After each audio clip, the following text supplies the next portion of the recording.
I'm Shawn O'Leary. I'm the City of Norman Director of Public Works. Happy to share with you today a presentation regarding a City of Norman bond proposition called Bridge by Bridge. This is a $50 million 10-year bridge maintenance bond program that we hope that the Norman voters will strongly consider in an election on October 10th of 2023. And again, we're calling it Bridge by Bridge, connecting our community.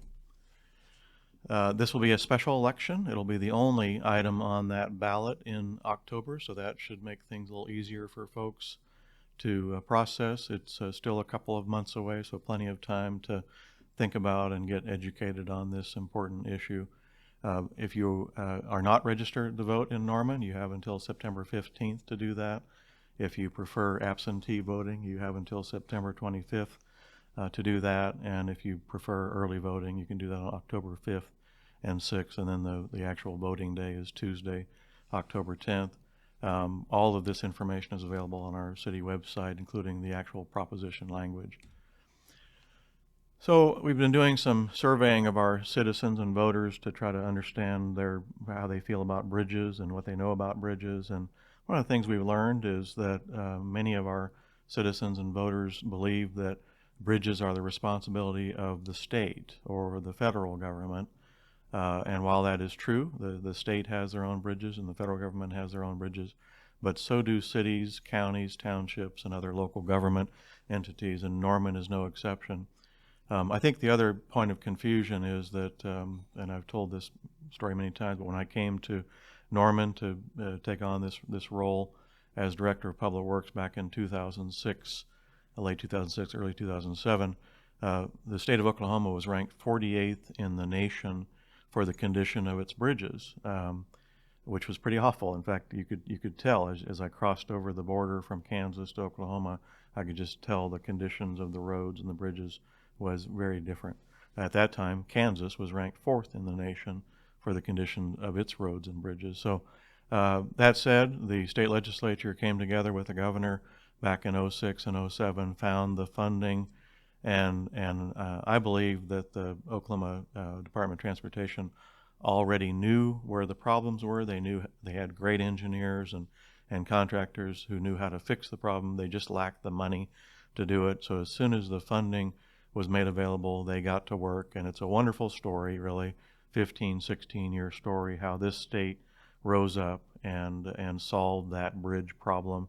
And last year, Oklahoma was ranked 7th in the country. So as Governor Stitt lamented many times during his campaign, we are a top 10 state in the condition of our bridges, so 7th in the country.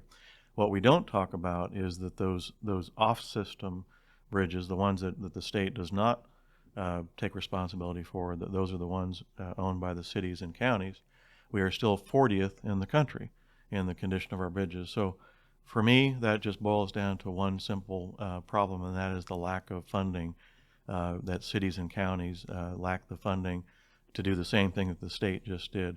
That's really the essence of this bridge maintenance bond program in Norman, to get the funding. We know where the problems are. We know how to fix these bridges. We just need funding to make it happen. Norman is a very large city footprint. In fact, we're 44th in the nation in size of city, believe it or not, with a fairly small population, 130,000, but 190 square miles. And what that translates to is lots of roads and lots of bridges. We have 80 bridges in our inventory here in Norman. If you look at other cities, our size, our population, you're going to find that's about double or more than the average city in terms of numbers of bridges. So lots of bridges to take care of, lots of older bridges, and that's really the essence of our program here, is to replace those old structures. The good news is that about 75% of those 80 bridges are still in good condition, and we can salvage them for many more years. We don't need to replace or do major rehab on those. This program boils down to about 25% of our existing bridges, or about 18 to 20 of the bridges in Norman. And we know a lot about those bridges. We inspect them every 2 years. We as I've reminded folks, if there were dangerous bridges, we would close it. So please don't feel like you're driving over dangerous bridges. We wouldn't let that happen here. But there are bridges that are reaching their useful life. It's time for them to be replaced. There's also a bit of a trend in Norman of failing bridges. This has gone on for about 7 years. The first one occurred back in September of 2016 on a little street called Havenbrook Street out in the western part of the city. And that bridge over Brookhaven Creek, made up of large culverts, literally just collapsed on a Sunday afternoon. Unexpectedly, of course, the road dropped about 2.5 feet. And I remember getting the call at home on a Sunday afternoon that we had a problem. That was the first real failure. That required us to go rebuild that entire bridge over the course of about 6 months and a pretty high cost. Then 2 years later, the West Main Street Bridge collapsed after a flash flood. Fortunately, in that case, that bridge was also part of a previous bond issue, so it was funded. We had the design. We actually had the contractor ready to go. So that one was a pretty quick startup to fix it, but the bottom line is that bridge literally failed, and it was actually a Tuesday night, council meeting night, and the council member called me on his way home from the council meeting to say that there's a hole in the road. The bridge is gone on West Main Street. So that was the second one. Then a couple of years ago, in July of 21, Imhoff Road, kind of just west of the OU campus area, we discovered on a routine inspection a couple of the wing walls had fallen off. There was a big cavity under one of the approaches, so we immediately closed that bridge and went about repairs using the rainy day fund in the city, and that was about an 8-month process to repair, do not replace, repair that bridge. And then finally last December, December 2nd actually, in 2022, during another routine inspection, we discovered on the 60th Avenue Northeast Bridge between Rock Creek and Tecumseh Roads, we discovered a hole about the size of my head in the steel beam. Very serious concern, and we closed that bridge immediately. And it remains closed today because we don't have funding to fix or replace that bridge. We also have 6 load-posted bridges in Norman. Many of you have seen these signs. You may not fully understand what they mean, but basically it's a white sign with black letters, and it might say 4 tons or 12 tons or 9 tons. What that means is that bridge has been identified as having some structural deficiencies. It's not unsafe yet, but we are concerned about heavy loads on that bridge. So the mechanism we use is to literally put up a sign. This is a self-enforcing program. We're not out there weighing vehicles. We're just hoping that heavy vehicles yield to the sign and don't pass over that bridge. We know that probably is violated from time to time, maybe through just misunderstanding of that regulation. But to put that into context, one of those bridges is the 60th Avenue Bridge I just mentioned. It is load rated at 4 tons. The truck my personal vehicle, I drive a F-150, Ford F-150 truck. That truck is rated at 3 tons. So the only legal vehicle that can really go over that bridge is a pickup truck. No ambulances, no school buses, no snow plows, no fire trucks can pass legally over that bridge. And that begins to compromise public safety and, of course, our ability to provide service to that part of the city. So with this program, all of those load-posted bridges will go away and be replaced with an appropriate newer bridge that will not have a load posting situation attached to it. This map indicates the program that we're proposing here to the voters. It is an 18-bridge program. We will remove and replace 10 of those bridges, and we will rehabilitate the other 8. They are all over the city. They're not in any single ward. They're not in any single area of the city. They have been selected based upon this technical evaluation and condition analysis. So we selected the top 18 that really need to be addressed, and it's interesting how they end up being all over the city. There's sort of 2 categories: priorities and anticipated locations. The first priority bridges will be done in years 1 through 5. So think of it as a couple of bridges a year under construction, and then the other 8 will be done in years 6 through 10.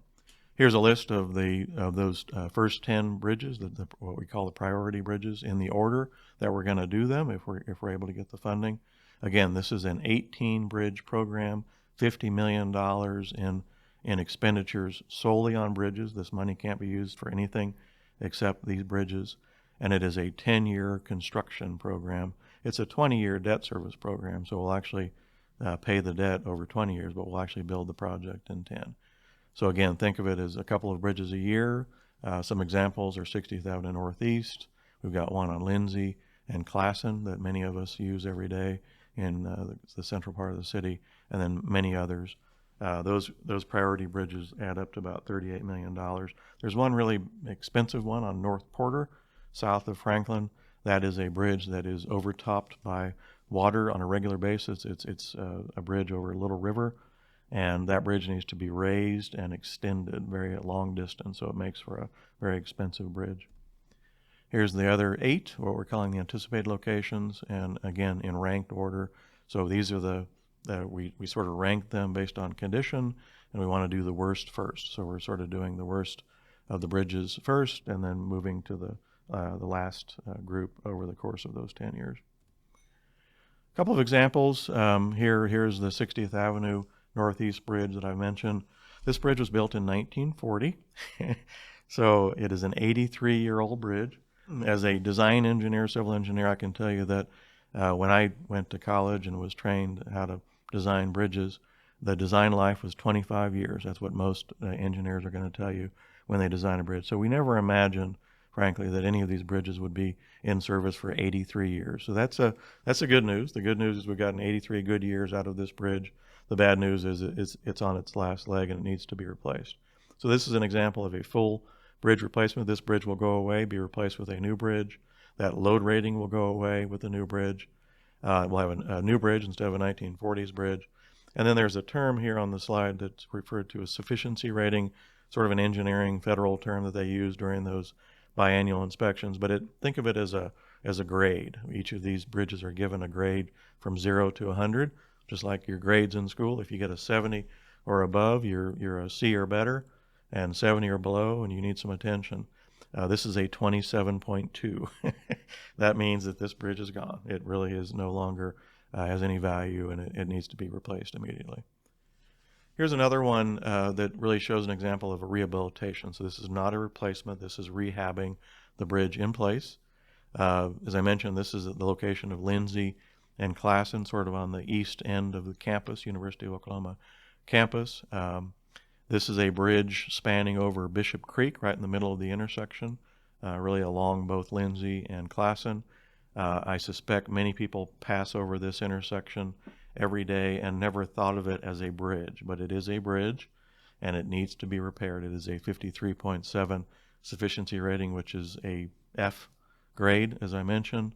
We need to get it up to C or better, and we think we can do that with a $350,000 project to repair the concrete, repair the steel, do some other major maintenance. This bridge was built in 1951, so the good news is we'll be able to get a lot more years of life out of a very old bridge, certainly a 70-year-old bridge. We might be able to get 90 years out of this bridge before we have to go back and do additional work. But the good news is the road will remain in service and we'll do the work under traffic. Here's another replacement project. This is a very old bridge, Post Oak Road, east of 96 or east of 96 Avenue. This bridge is so old we don't even know when it was built. That's how bad some of the records were back in those days. We think it's a 1930s, 40s vintage bridge. It's spanning over a tributary of Lake Thunderbird area. This is a full bridge replacement. The load posting will go away, of course, with the new bridge. And today this is a sufficiency rating of 47.5, so that's sort of an F minus, needs to be replaced. There are really no rehabilitation potentials for this one. So here's the Main Street Bridge, really kind of West Main Street Bridge, just east of 24th Avenue, northwest, or southwest rather, in Norman. This is spanning over Merkle Creek, or some people call it Normandy Creek. This bridge was built in 1975, served us well, and we think it can be rehabilitated in place. So this is a bridge that will have a major rehab project with this program, $750,000 in estimated cost. The sufficiency rating today is 47.5. Our goal, of course, is to get that to 70 or above with this project and buy several more years of life out of this bridge. So this is, again, a project that will be done under traffic. Much of the traffic on Main Street will not be impacted. They'll know that there's construction going on under the road on the bridge, but generally they'll be able to use Main Street as they have become accustomed to. Some examples of those anticipated bridges, just quickly. Many of them are rural, so one is on East Lindsay Street, east of 48th Avenue. The other one here is on 36th Avenue Northeast, north of Franklin.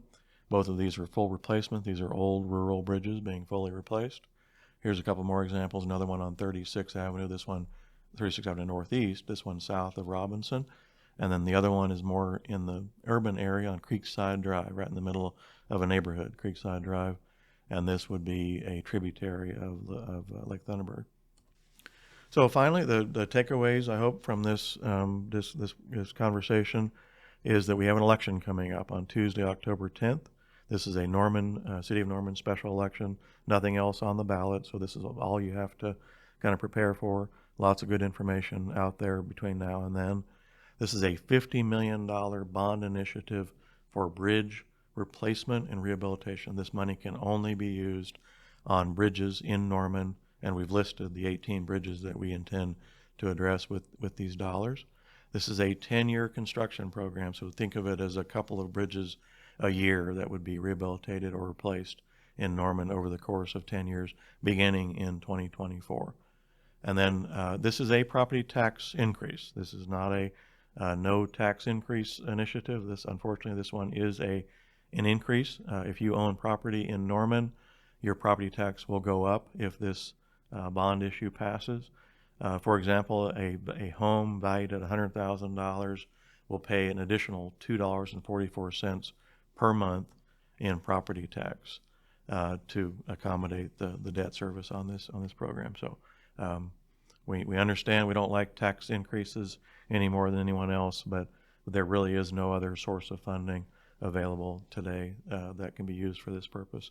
And then finally, we have a wonderful website, normanok.gov/bridge-by-bridge, and we are adding more information to that website every day. Please feel free to jump on there anytime.